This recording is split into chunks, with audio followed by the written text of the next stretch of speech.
La revista de opinión Democracia, buscando la verdad en todas partes.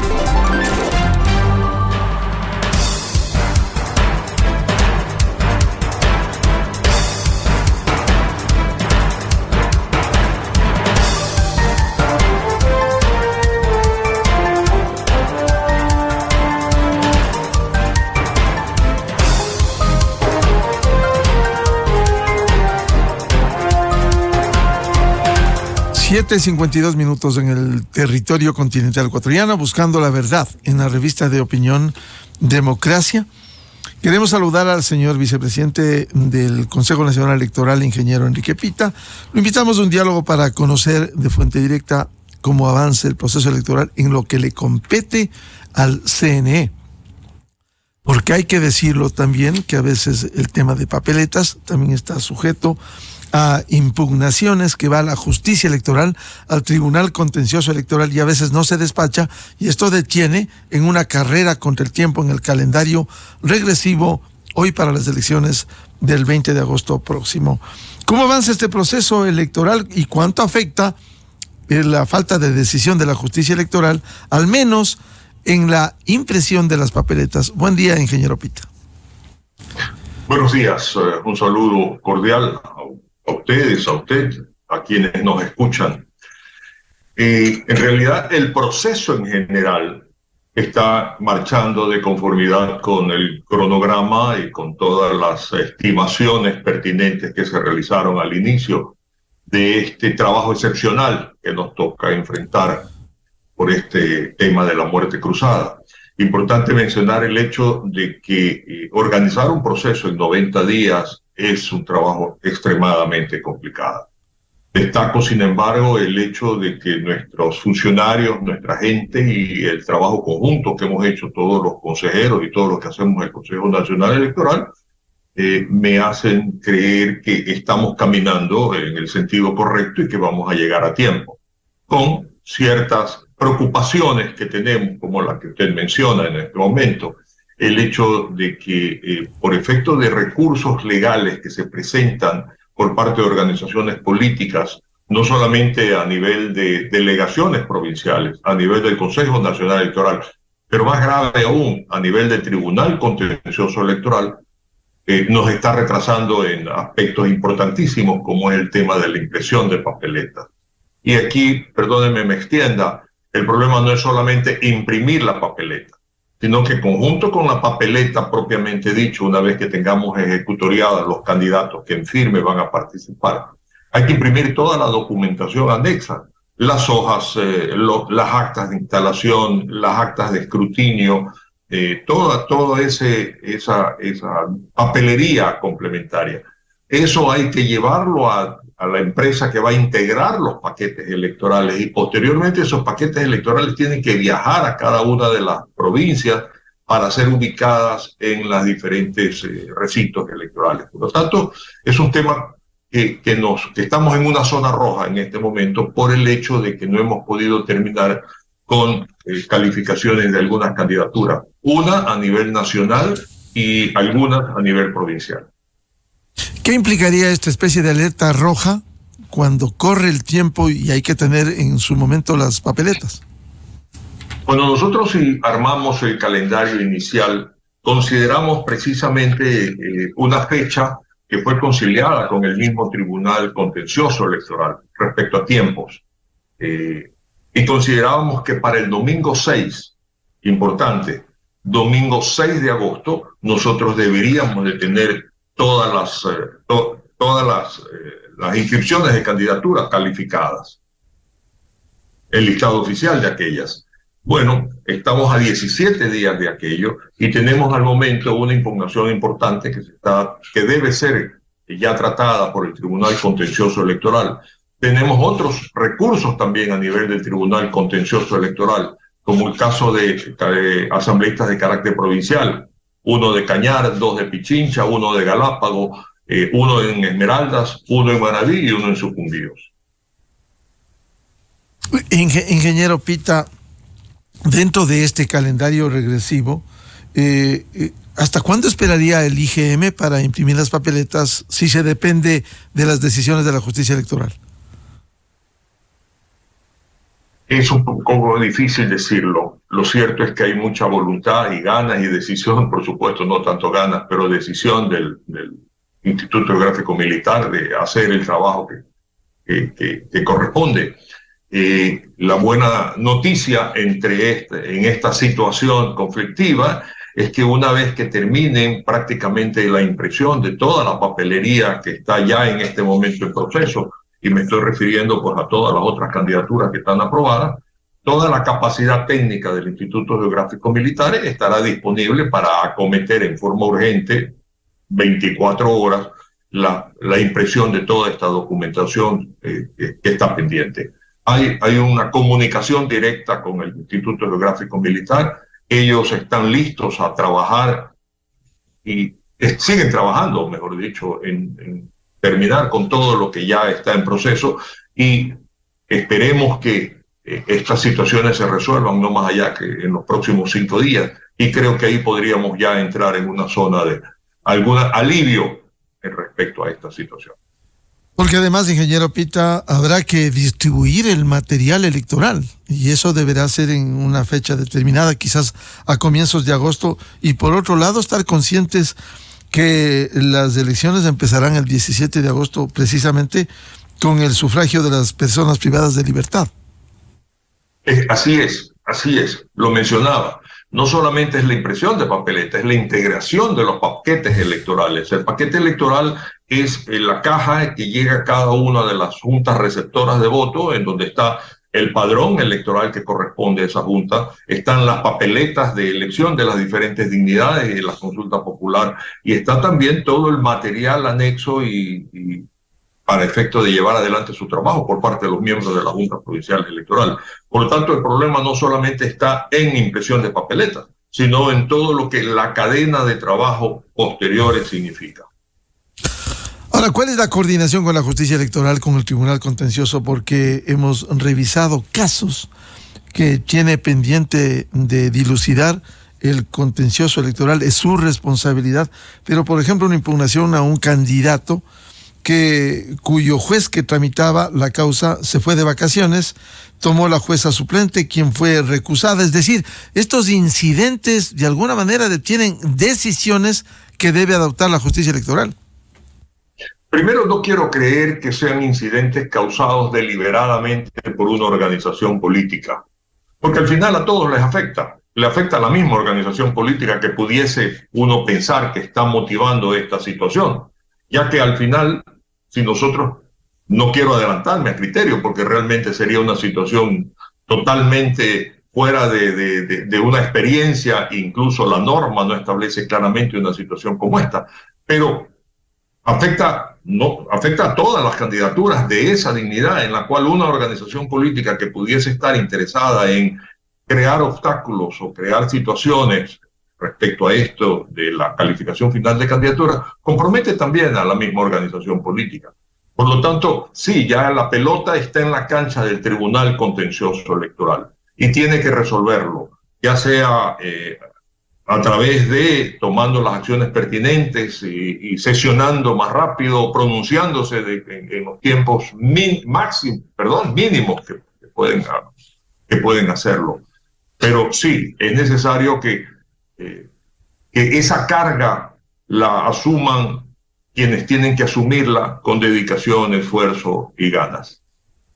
Claro, está en la cancha del Tribunal Contencioso Electoral, pero de alguna manera incide en los plazos y las acciones del Consejo Nacional Electoral. De alguna manera afecta al proceso. Así es, pero no podemos nosotros ir más allá de lo que estamos haciendo.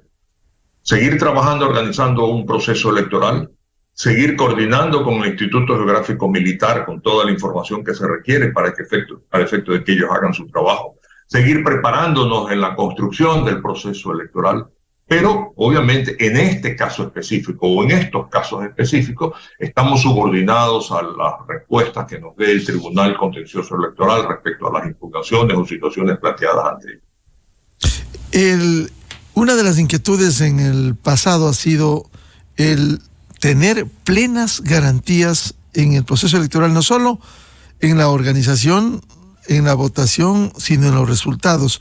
¿Cuáles son las medidas preventivas para evitar que se sucedan hechos como usted tuvo la decisión de denunciar del Centro de Cómputo Paralelo en Guayaquil? Oye, ¿están tomadas las medidas para evitar ese tipo de acciones? Incluso pudiera ser fortuito, pero apagones que a veces son tomados de otra manera. Primero, yo creo que la respuesta tendría que definir en dos escenarios. Un escenario es lo que efectivamente el hallazgo de que en una delegación provincial, Guayas específicamente, existía un área en la cual se estaban llenando actas de reconteo, actas legítimas de reconteo, sin pasar por el proceso del control de la Junta Provincial Electoral, sin pasar por el acto específico de recontar los votos de esas urnas, y eran ingresadas al sistema.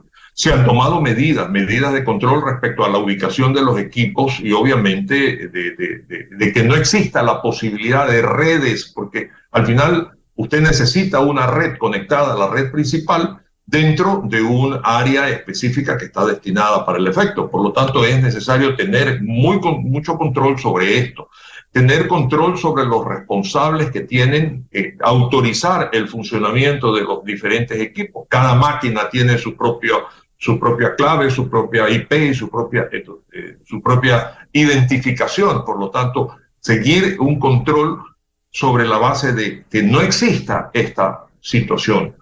Se han tomado las medidas, pero claro, esperemos nosotros que todo el esfuerzo que se haya hecho, pues el resultado sea el que no vaya a existir una acción tan irresponsable, tan imprudente y obviamente tan ilegal. Hay un hecho que ha sido cuestionado en la campaña, que es el control en el desarrollo de los candidatos en su campaña electoral. Y uno de ellos ha sido evidente la utilización de niños, de menores en la campaña, cuando el Código de la Niñez, artículo 52, numeral 2, prohíbe expresamente el uso de niños para proselitismo político.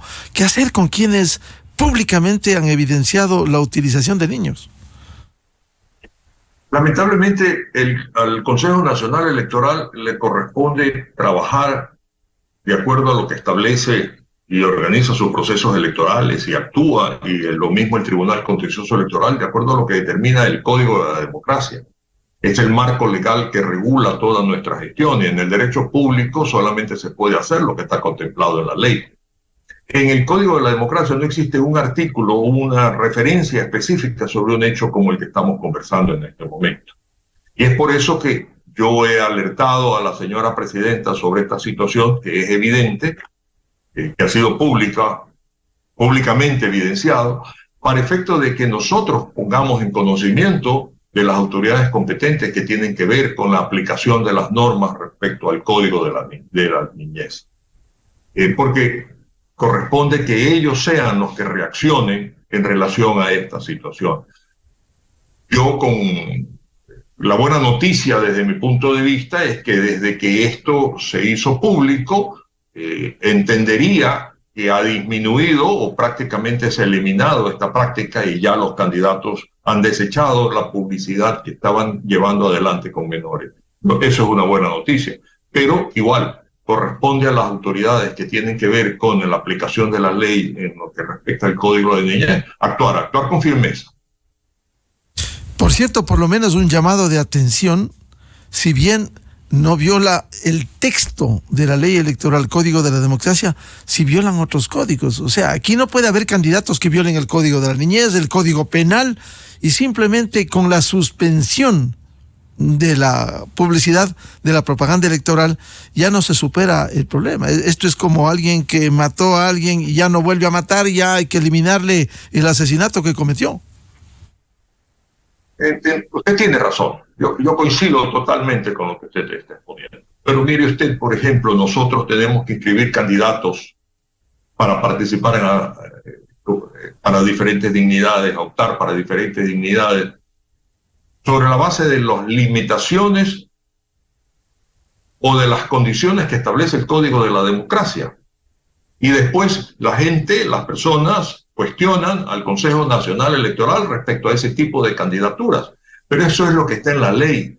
Por lo tanto, sí, nosotros podemos exhortar, y es lo que nos corresponde, por lo menos exhortar, por lo menos advertir, por lo menos llamar al orden, para efecto de que entiendan que eso está contra la moral pública, contra los derechos de los niños, contra los valores éticos que tienen que respaldar a un candidato que está optando por posiciones tan importantes como asambleístas o presidenciales, respecto al hecho de que tienen que actuar con decencia, con transparencia, porque el que no es ético en lo poco no es ético en lo mucho.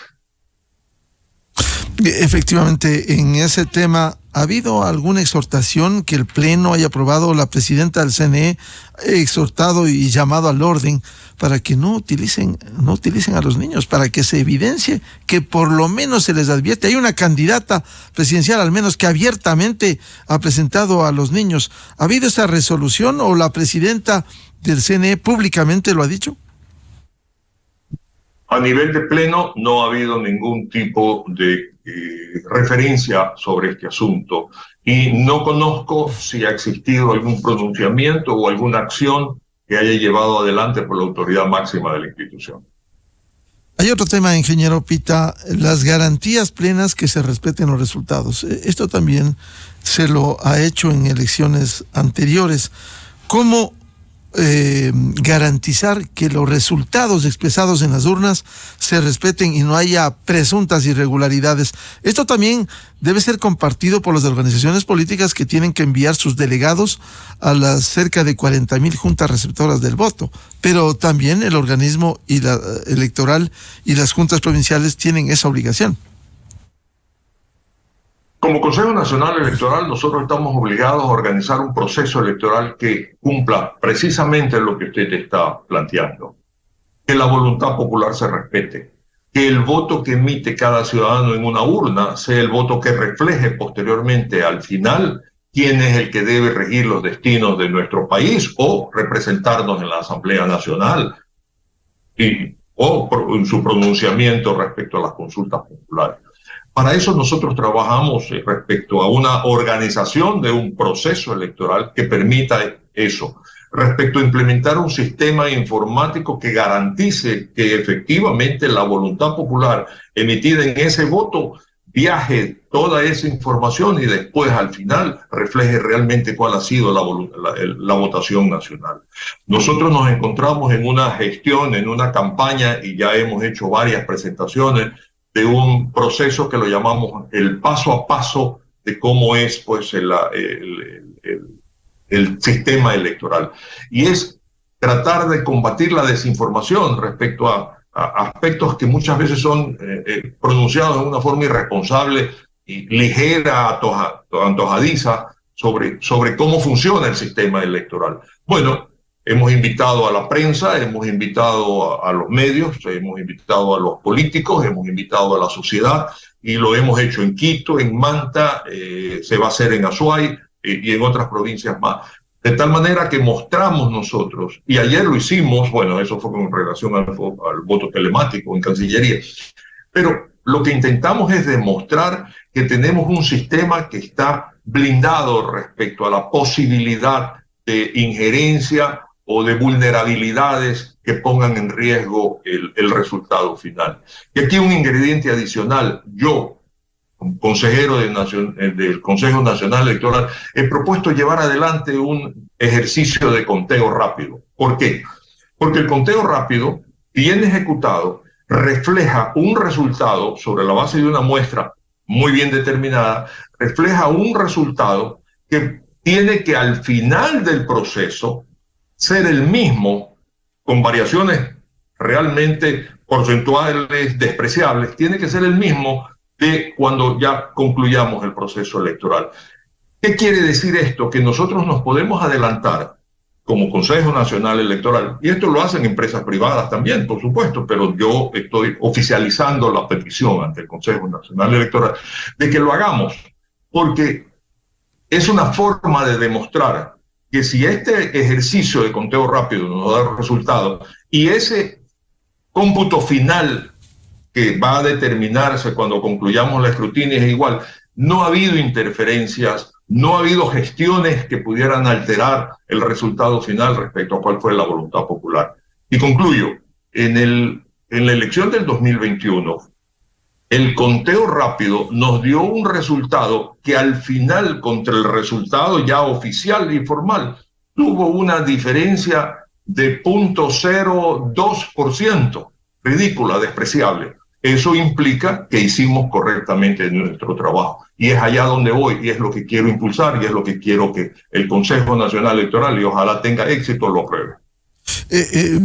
Luego le pregunto, tengo en agenda el tema del conteo rápido que usted lo ha planteado, que es importante, pero para concluir, al menos el tema de la justicia electoral, ¿acaso, siendo responsabilidad de ellos, no se busca de alguna manera torpedear esto? Lo digo porque habiendo resoluciones, sentencias de última instancia en apelaciones que se han hecho, piden ampliación y aclaración. Y los abogados, los juristas, saben que una ampliación y una aclaración no va a cambiar el fondo de una sentencia, en este caso, sentencia de la justicia electoral. No va a cambiar. Una aclaración puede aclarar la sentencia, puede ampliar la sentencia, pero ya no va a cambiar el fondo de una decisión. Son recursos que están contemplados en la ley, que como usted bien menciona, no van a aclarar el sentido del pronunciamiento oficial y formal en este caso, Tribunal Contencioso Electoral, y eso pasa también a nivel de la justicia ordinaria, normal del país, pero son formas de quemar tiempo, son formas de dilatar, son formas de crear expectativas, y en este caso, por supuesto, en el tema electoral, perjudica el llevar adelante un calendario electoral. Lo extraño es que esto no solamente está creando dudas respecto a una candidatura específica, sino que está comprometiendo todo un proceso electoral que implica también y los afecta también a quienes están planteando estos recursos. En el tema del conteo rápido que usted ha planteado, ¿cuál sería el beneficio para que la ciudadanía conozca el planteamiento?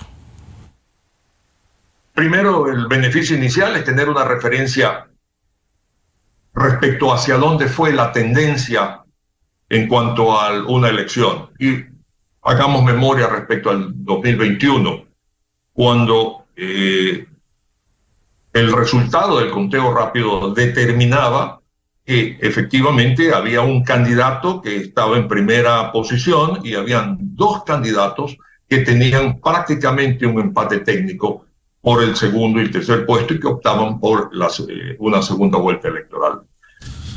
El protocolo debe determinar claramente que en situaciones como estas no se puede transmitir porque crea confusión y crea expectativas cuando hay empates técnicos. Pero eso lo dejamos aparte, ya eso es cuestión de transmisión del resultado. Vamos al resultado propiamente dicho. Es conveniente que nosotros también nos adelantemos a que la ciudadanía tenga clara tenga el conocimiento de hacia dónde fue la tendencia de la voluntad popular y espere con tranquilidad que concluyamos el escrutinio para efecto de que formal y oficialmente determinemos quiénes son los candidatos que pasan a la segunda vuelta. Y lo dije hace un momento. Y claro, mi expectativa, mi confianza en la gestión de nuestros funcionarios, en la gestión del Consejo Nacional Electoral, es que ese resultado, cuando se concluyan los escrutinios formales y oficiales, sea igual o con una variación despreciable respecto al que se obtuvo en el conteo rápido. Crea confianza, no solamente en el resultado, crea confianza en nuestra gestión. Señor vicepresidente del CNE, quisiera preguntarle sobre la consulta popular que junto con las elecciones presidenciales y legislativas se realizará el 20 de agosto, primero por decisión de la Corte Constitucional, segundo por viabilización del Consejo Nacional Electoral. Tengo en mis manos un pedido que formulara la Asociación Nacional de Empresarios de postergar la consulta sobre el ITT al menos. Y según este texto que ha sido avalado por empresarios directivos e incluso exministro de Estado, que se define otra fecha. Si fuera por el costo, el argumento de los empresarios son 16,000 millones de dólares que se dejaría de recibir si es que se aprueba esta consulta para dejar el petróleo bajo tierra, en lugar de las que es mucho mayor que imprimir papeletas con una nueva fecha. No me puedo pronunciar sobre la argumentación que se presenta para el planteamiento, porque comprenderá mi trabajo y mi responsabilidad como funcionario del Consejo Nacional Electoral, pues no me permite hacer juicios de valor sobre esta situación. Pero sí le puedo yo ya hablar dentro del campo electoral propiamente dicho. No es posible. Ya está convocado, ya está caminando, no hay una norma que nos ponga a nosotros siquiera a conversar sobre una posibilidad de esta naturaleza. Puede ser que el respaldo de una petición de esta naturaleza sea muy válida, pero nosotros tenemos que trabajarnos dentro de los límites que establece el Código de la Democracia. Bien, otro tema que le planteo, el voto telemático. ¿Cómo se va a desarrollar, ingeniero Pita? ¿Pueden votar los ecuatorianos en el exterior indistintamente donde están? En donde no haya incluso delegaciones o consulados, por un lado, pero que sí consten en el padrón electoral en Quito, que por estudios o trabajo están fuera del país. El voto telemático está implementado para los ecuatorianos que están empadronados en el exterior. Ojo, constan en el padrón en el exterior. Son aproximadamente 409,000 o algo así de ciudadanos que ya están empadronados para votar en el exterior. La decisión es que por tiempo, porque realmente no existía el tiempo para, mire usted, impresión de papeletas, armar los kits electorales y enviarlos a los diferentes centros de votación en el mundo, se tomó la decisión de que toda la votación en el exterior sea telemática. ¿Cuál es la ventaja?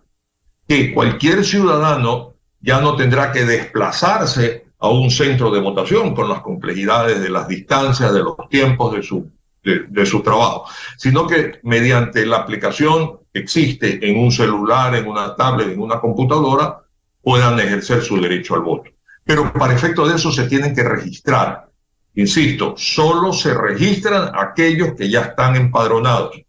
Es un proceso que lo estamos difundiendo, muy ágil, muy amigable, lo estamos presentando, la Cancillería está trabajando con nosotros en esto, las organizaciones políticas están haciendo capacitaciones también respecto a esto, para efectos de que en los colectivos en donde ellos tengan algún nivel de buena relación, también motivar a que hagan el cambio o hagan el registro permanente. Aquí me quedo simplemente con una advertencia.